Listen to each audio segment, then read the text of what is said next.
Well, hey everybody, thanks for joining us today. I'm Lynn Yeldell. And I'm Rhodes Gibson. Thanks for joining us. And we're 7th Scout. So we're starting a series of webinars about the different components of inbound marketing, or that attraction and trying to find your best leads, converting them all the way through to customers and engaging them to be retained and ongoing as loyal to your company. And one of the things that we were talking about was this value of creating a persona, and there seems to be a lot of confusion about it, and Rhodes thought, it'd be pretty good for us to put a webinar together to talk about how we work with business owners, marketing managers, and people who are investors in companies that are very aligned with making sure that their money goes to a good cause and that they get to grow these companies. And it was interesting when we were talking about it. Personas are one of those really misunderstood concepts when it comes to developing a marketing campaign, when it comes to developing a new website, that you oftentimes will hear people say, oh yeah, it's a really good idea, it's really helpful, but a lot of times people don't know how to either create them, or if they can create them, how to leverage them. So we're going to hopefully go through those and teach you some really quick some tips around how to create them and how to create effective ones. And then more importantly, how can you use that in the ongoing development of a website, of a digital application, of your content development, of those things as you explore the digital landscape for your brand. So some quick ground rules. We've got everybody's mics on mute right now, but that doesn't mean we don't want to hear from you. There's a little chat pane in there, so feel free to ask us questions. If you see me looking off to the right, I'm looking for those questions. If you raise your hand, make sure we field them. And we'll either answer them in line or save them to the end when we're done. And we're also going to have this recorded so that you can get a copy and share with your friends. So if you see the slides, just know that you'll get a copy of this, and so kind of pay attention and be engaged along the way. And then final housekeeping, for those of you that might have been stumbled along this webinar or invited by some friends, I want to take a quick step back and tell you about 7th Scout. We're a digital agency located in Austin, Texas. And our name, 7th Scout, came from the fable of basically a homesteader was looking for a place to live and went out and found people to go and scout the land for the family. And each person that he engaged to scout along the way kind of basically brought a solution to the homesteader without really asking questions of what the homesteader was looking. And it was finally the 7th Scout that listened to the unique needs of this person and this family and found a solution that was perfect for them. So as the partners in the agency, that was something that really spoke to us, having been on the client side and on the agency side.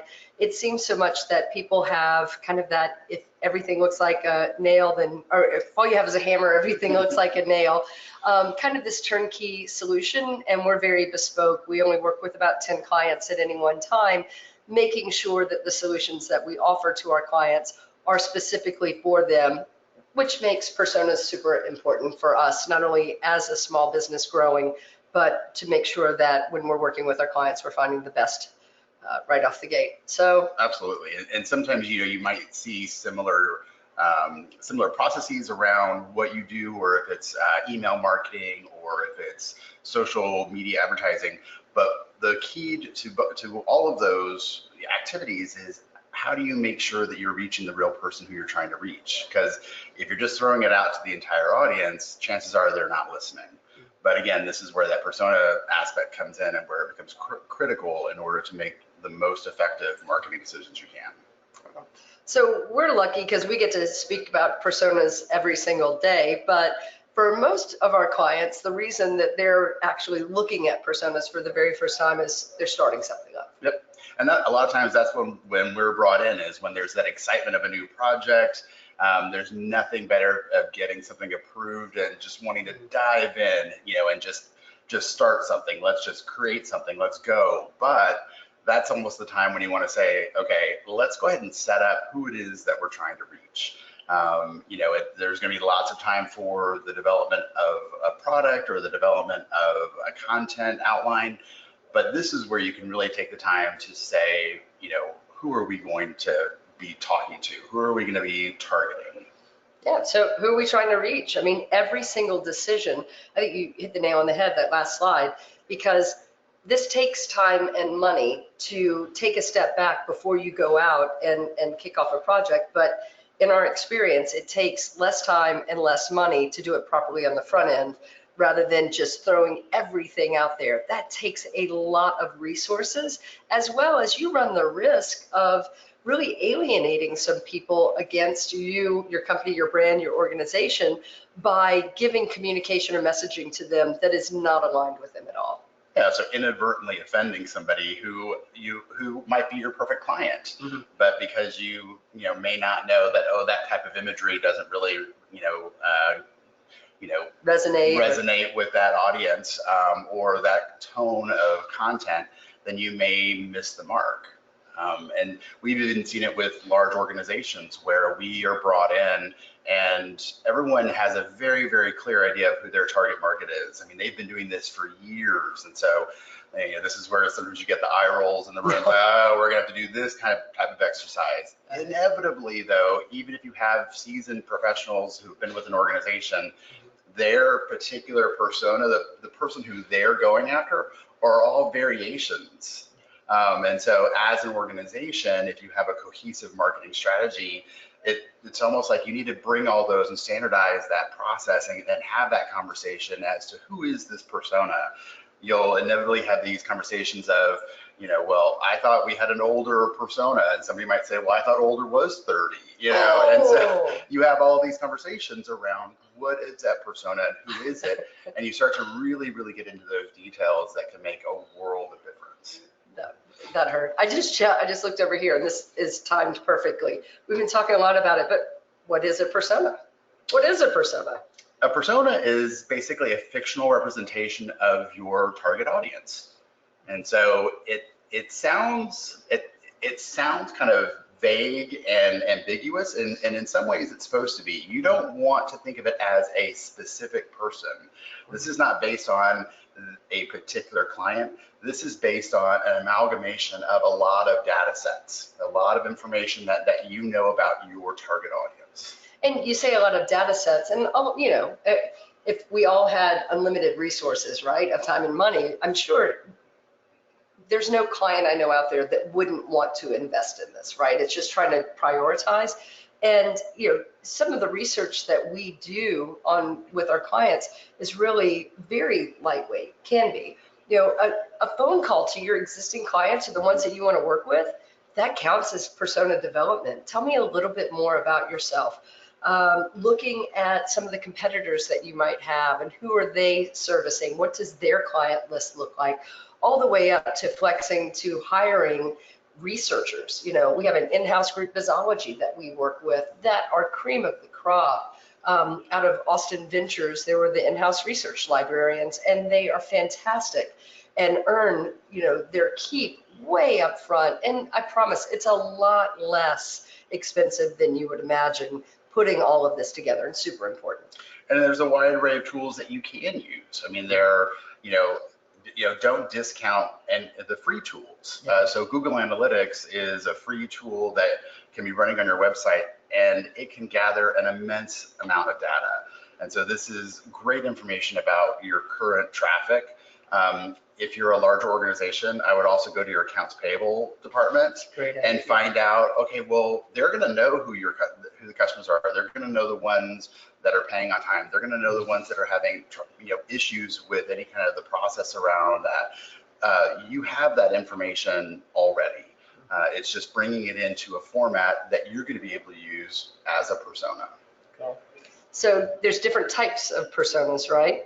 Absolutely, and you can use a different type of persona at different points along a buying path, let's say, or if you have a product that may interact with different types of audiences at, let's say, a target company. A perfect example is software. A lot of times you'll have a software company that will be selling to a certain person within an organization, so that you could create a persona around who is that person who is actually you're going to be selling the product to. So that might be, let's say, a CIO who is responsible for selecting that product. But oftentimes they're selecting that product for the use of the other people within the company. So there's another user persona of the people who are actually going to be using the software. So you can have a number of different personas all around the same product, but the messages that you send to those people are going to be very, very different. You think like buying a house, right? You have that ultimate purchaser, the parent or the individual or so forth, but then you also have the family to consider. I know a lot of people do that, like, do the kids feel welcome here? Can they see themselves in here? Because there's nothing worse than a kid fighting back and saying, I don't want to live in that house. So, okay, great. So how can you use personas? Like, how do you put these into action? And so a lot of times what you can do is you can start to assemble the different characteristics of these personas and really start to use them in the different channels of marketing or outreach that you're going to be doing, if it's from a content perspective. Or you can also do it when it comes to how are you building out a website? How many navigation items do you have? How many levels deep do you want to go within the overall structure of a website? A lot of those considerations are based on who your end persona is. If you are targeting a college age audience demographic, that site most likely and probably should look very different than if you are targeting a product that is intended for people who are considering retirement. So we work in a pretty wide variety of industries, and one of the things I think about is really channeling that persona. And when I think about one of our clients is trying to reach single moms that are working within the medical field that have limited time to consume the information that we're sending them about furthering their career. And so I think it's not only the tone, also you could think about what platforms are you going to be using to get this messaging to them. So like, what does the imagery look like? Do they associate with the image? Can you get the message across in a short amount of time? Because this type of a persona doesn't have that flexibility to sit there and read long paragraphs of all the wonderful information we could give. We've got to kind of get to them very quickly and engage interest. So. And one of the things that we saw in that instance was when they were ready to consume that information. Yeah. We saw a huge uptick on the weekends because that's generally the time when they finally have a chance to sit down and be able to consume this information as opposed to during the week. And so we were able to segment the different types of outreach based on that data point, which was that the weekends are the times when they were most likely to be able to respond to the messaging that we were sending out. Yeah. All right, so building a persona. So we pretty much figured out why it's super important to do upfront, that there could be different personas, the person who buys it versus the person who maintains it versus the person who consumes it. Where we are helping with our clients craft that message to put at the right place at the right time with that right imagery. So where do we start? You basically start by getting as much of that information as you can. So, learn as much as you can about that target audience. Again, gather data from your current statistics, your current traffic. Look at your current set of customers. Look at your current set of competitors. Is there somebody new who's coming in? Is there a new aspect to your product that might be coming out that might open it up to a new audience? Really start to think about who those people are and try to amass as many of those characteristics that you know about. Some of those you'll have to fill in the blanks and you get creative on some of those other aspects of it. But a lot of that data, those known characteristics are already there for you to use. And I think about personas as that one of those cornerstones or tenets of inbound marketing, and that's one of the things we talked about in the beginning. And I always visualize like a stadium or a highway with a billboard, as we talked about in an earlier slide. That in that stadium, if you had one person with a megaphone trying to yell as many keywords and as many messages just to find that one person in the stadium that's like, oh, that's my client. That is exhausting. It's exhausting for everyone else involved. It costs a lot of money to fill that stadium, and it takes a lot of messages to finally find that one person, the needle in the haystack. And then I think about that persona development. this is not just at the time they're getting ready to sign the contract, right? This is where do you find them to even introduce them and really pull them into that ecosystem of your company, just so that you get that awareness, right? And you don't want to hit them in the awareness stage with a sign here, press hard, 3 copies, right? You want to sit there and just say, hey, are you looking for information about whatever it is that you need in that beginning part of the way? So developing the persona and knowing where they are in relation to awareness about your company is a super intersection. Yeah, a great thing to remember too is that your target audience isn't always the one that's ready to buy right now. So part of that target audience are people who are really interested in your product and may or may not be at that point of buying something right now. So if you are presenting yourself as that trusted resource, as having a lot of that information that they're looking for, ask them for additional information. So if you have if you're doing inbound marketing and you have forms that you're using with content, you can have different form fields on those forms that can help answer some of those questions about your persona, and have them self-select what are those types of information they might want for that next step of their journey. For example, if you knew that one of the critical things for your type of product is, let's say, financial services, they have to have 50 or more employees, put that on your contact field, right? That helps you immediately go Absolutely. through. And you might have somebody who currently isn't with a company that has more than 50, but that doesn't mean that you shouldn't have them in your CRM. Be able to notate that as a person within your CRM and be able to track that. Who knows, you might start to see, wait, we have a lot of people who have less, are companies with less than 50 people that could help influence future product development. Or those people may be at a company of less than 50 employees now. They're probably not going to be in a couple of years. Yeah. So you're making contact now with somebody who might be a customer in 2 or 3 years. Good points. So this is one of my favorite things when we're building on personas, is really getting down to the visualization and communication of a specific persona for each company. And there really are very few hard and fast rules. We have found when we're doing this process that literally building a persona is an accurate description. You want to have a piece of paper that has this information on it. You want to be able to see this. You want to be able to literally interact with this piece of paper, this information. We've also found that limiting it to one piece of paper is perfect. Sometimes too much information is literally that. Yeah. And the best place to start is with the name. I love that part. So we have some, and I think names are important as well, because some names traditionally can be gender specific. So we have ones like, for one company, we have a name, a persona, it's called Success Sally. And that was that single mom that we were talking about that's trying to further their career and their time. So Sally is unambiguously gender specific and female, and success, that tells you kind of where she's headed. And you're on the right track when you start getting buy-in from your team, and specifically for us, for our client. And we were in meetings right after we did that, and somebody said, well, I don't think Success Sally would like that. And we just stopped and looked at each other and said, not only were they able to take the persona, look at what was being discussed around the table objectively, but speak on behalf and correctly of Success Sally. And that's kind of how you know that you've arrived, is that internal discussion around it.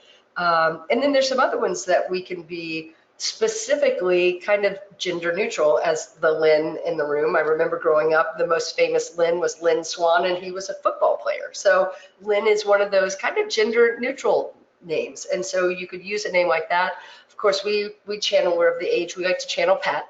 And so we have a lot of purchase Pats, or, we like the sing-songy part, but that also reminds your team when you're putting this persona together, they could be male or female, or they could be squarely male, they could be, whatever. But make sure your names are not only kind of fun and playful and ones that people will be happy to repeat, but that they allow that person to kind of bubble through within the name. Yeah, and to your earlier point, when you want to make it so that people can start to use those names within regular conversations. Mhm. So oftentimes we'll make sure that we bring those up. We don't reference, as we discussed in persona number 2, we'll reference them by the name, because these are personas that are going to have characteristics. You're going to say this is not something that Success Sally would do, but this is something that Success Sally would really respond to. So Right. so it's you want to be able to bring it into that kind of conversation. Usually we do 3 personas. We have done 5 personas, but we found that 3 really is a manageable number for people to start when using this persona process. Mhm.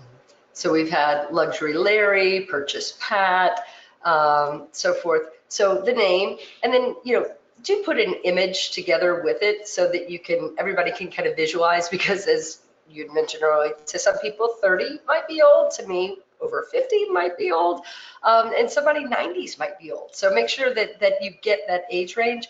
And I think something fun that we've done again, and you can see on the slide, is the quote. Have a quote that comes from one of your existing clients within that type of a persona, and that way you also get team buy-in. Like, oh, when you're talking about that, you're talking about Dave, you're talking about Rhodes, you're talking about these people. So what are some other things that we can look at within the personas? Obviously we talked about the demographics, but also their personality. What are they like? Are they playful, or are they very scientific and get to the point? A lot of this is cultural as well, by country of origin, by region. I'm a Southerner. I like to talk a lot. I also don't trust somebody who comes right in and goes straight to business. I want someone to come in and really get to know me, share more about themselves, and then I'm ready to purchase. So it might be part of my being female, part of my being Southern. We've developed Pinterest boards before too that help show that visual personality too. Where are they headed? What are their goals?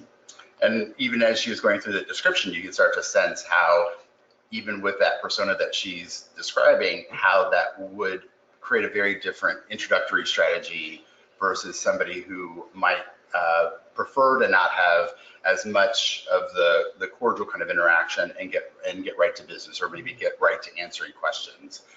So 2 very, very different approaches that are all being kind of guided by that persona development process. Yeah.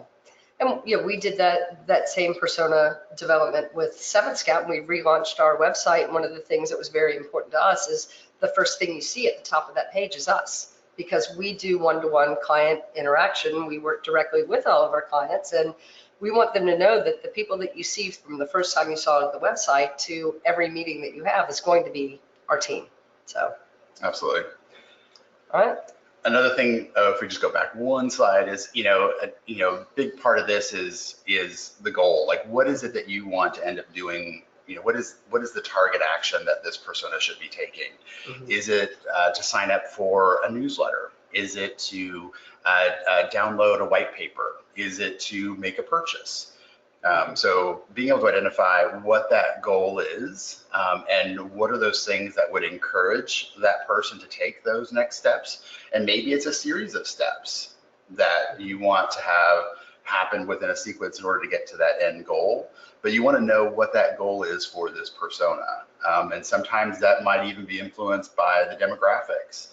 That could be related to age. We mentioned different approaches based on different demographic regions. So think about your goals, and on the opposite side, think about what are those challenges that might be in the way of your persona reaching those goals. So there's definitely going to be times when you want to set something up that makes it either remove some of those challenges or make those challenges a little bit easier to get over. Yeah. And just saw a question talking about personas. We're talking about here, the optimistic side, right? These are people that we want in our company, our organization, and our brand's ecosystem. I think there's such a thing as like a negative persona as well, right? These are people that we already know. Not only is it a waste in time of money even getting in front of them, we just know from time and time again, they are not our client. It can also be detrimental, So I think sometimes, start positively, because we always do as well, but do know that if building your personas of who you see your ideal prospect, client, customer being, and you come up with stuff, but they're definitely not this person, be cognizant of that, and you can start building a negative persona as well. And that way, when you're looking at something that you're not 100% on, because you're not sure if your persona would be a part of that type of a delivery or tone or messaging, you can always go back and look at your negative one and make sure that you're not hitting someone or attracting someone that's not going to be beneficial to you. Absolutely. All right, so kind of pulling it all together. And that's really where you have this document, and we've done meetings where we'll actually have a different piece of paper on 3 chairs in the room. Oftentimes it's nice to have those conversations where you actually refer to the chair as one of your personas and say, this is not what this person would be looking for, and being able to actually reference those. We'll oftentimes have those up, even if we have an internal meeting, and have those up so that we are visually reminded of who these personas are. And it's a really, really effective way of making sure that that persona effort that you make, usually at the beginning of a project, carries through. And that's where you'll see the greatest value of those personas. Cool. All right, I think, let me check real quick. I think we got through the questions that we have. So, we'd love to hear more from you all. If there are some questions, we'll be sending out this webinar, and we're right at the 30-minute mark, which is perfect. But check out seventhscout.com for more information. We do have an ebook that's out there. We can send a link in here, or if you do, just Google 7th Scout Personas or Building Personas. It'll take you to that ebook page as well. Awesome. Anything else? And thanks for taking the time, and we'll be sure to send out a link to, we have quite a few questions coming through. Some of them are a little bit longer, so apologize for the time getting cut short, but we'll be sure to reach out to everyone who has submitted a question, and we'll send out a link to that ebook as well. Awesome. Thank you, everybody, and that concludes, if I can find the right button, our webinar. See y'all next time, and check out, we'll have a whole series of these coming up. Thanks. All right, bye.